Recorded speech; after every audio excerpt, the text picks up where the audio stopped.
When asked about a time that data should have changed the instructional approach and leadership decision, I'm immediately reminded of an instance that occurred last school year. Last year, one of my students was struggling significantly with reading. The student had already been retained and was repeating first grade.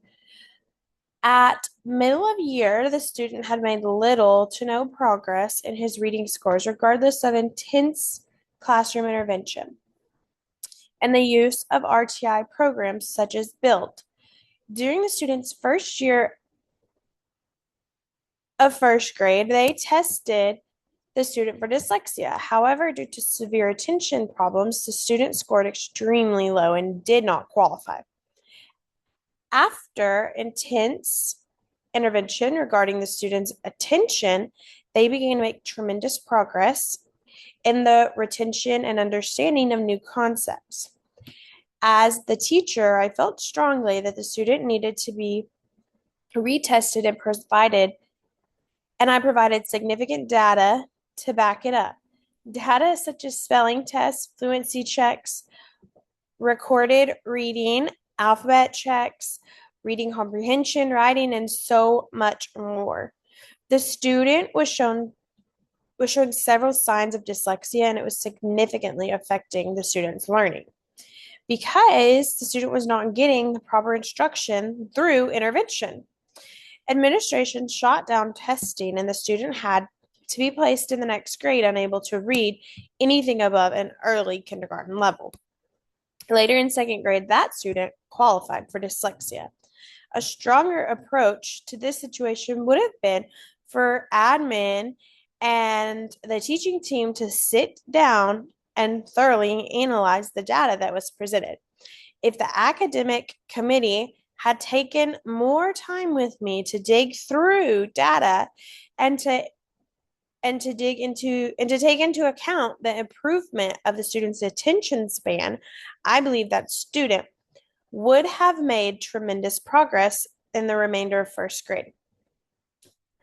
I believe that there are several fun and creative ways to assess students, such as left, right, center questions, thumbs up, thumbs down, exit tickets, four corners, and so many others. My favorite is teacher mail. The students answer questions at the beginning, middle, and end of a lesson or a unit on a color-coded index card. The index card is placed inside the teacher's mailbox, which doesn't have to be a real mailbox. It can be a bucket or even a bag.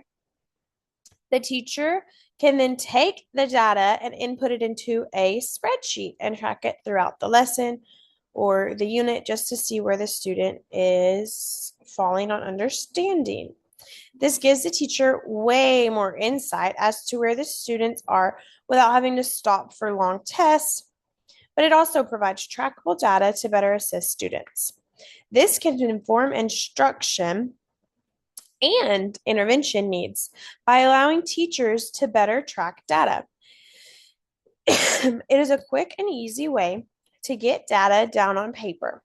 From there, you plan and implement as needed based on student needs. This could be done with school-wide PBIS even.